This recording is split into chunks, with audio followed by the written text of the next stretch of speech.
It all started 2 months ago. Sarah and I had been together for 6 years, married for just 11 months. She was always the calm, no-nonsense type, never one for pranks or childish games. But one morning, as I was rushing out the door, coffee in hand, I saw her peeking around the corner, just her eyes and a strand of hair visible. It startled me so much I nearly spilled my coffee. I called her a weirdo, told her I loved her, and she just laughed, scampering away like a child. It was odd, but I dismissed it as a playful moment. 3 days later, I got up in the middle of the night for a drink. I felt watched, and there she was, her face peering up at me from behind the kitchen island, eyes wide and unblinking, grinning like the Cheshire Cat. I screamed and she scurried away on all fours, her hands and feet slapping against the floor.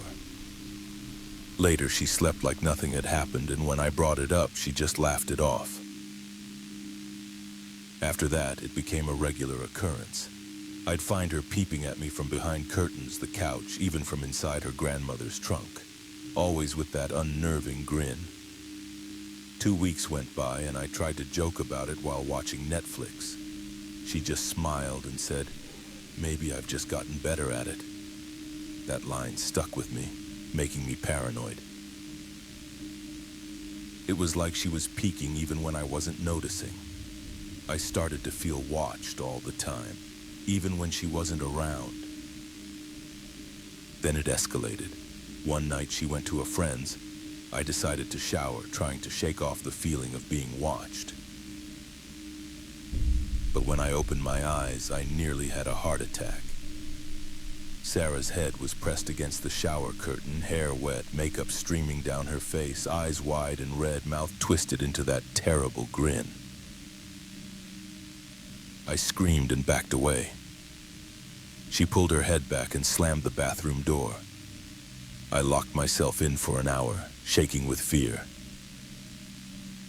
When I finally peered under the door, there was nothing.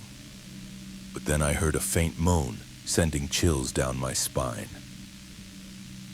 I turned the lock, ready to open the door. But there she was, peeking from the closet gap, her smile more grotesque than ever, hands clasped to her chest, trembling with delight.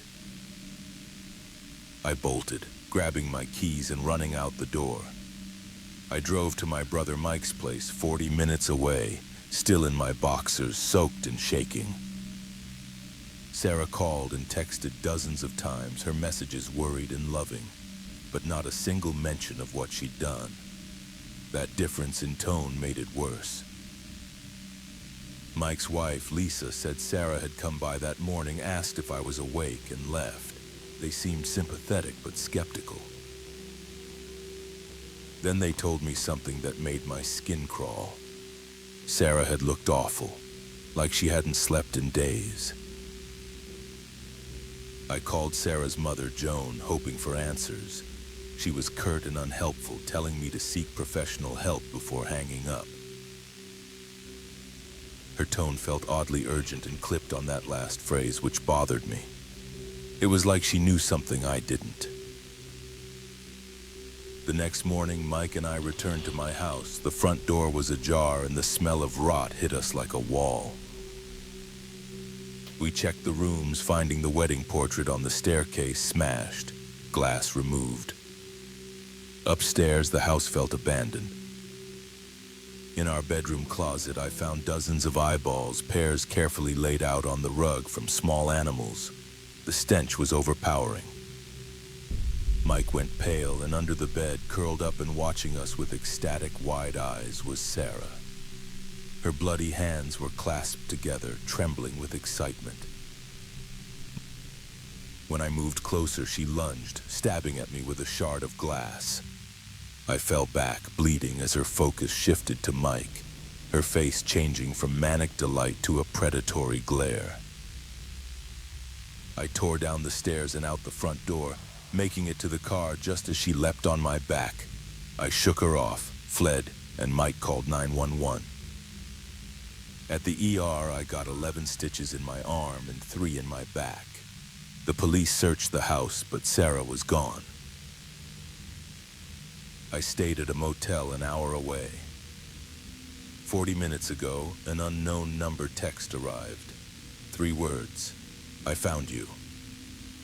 Attached was a dark, grainy photo. It was unmistakable. Sarah's eye. I'm alone, scared, and I keep feeling watched. I don't know if she's sick, pretending dangerous, or something else entirely. I wanted help, but calling the police felt inadequate when what I needed to explain sounded insane. I don't know what to do next except write this down. I'm terrified, and I feel like I'm being watched right now. Sometimes the worst part isn't what happened. It's wondering if it'll happen again. And if you hear scratching outside your window tonight, don't look.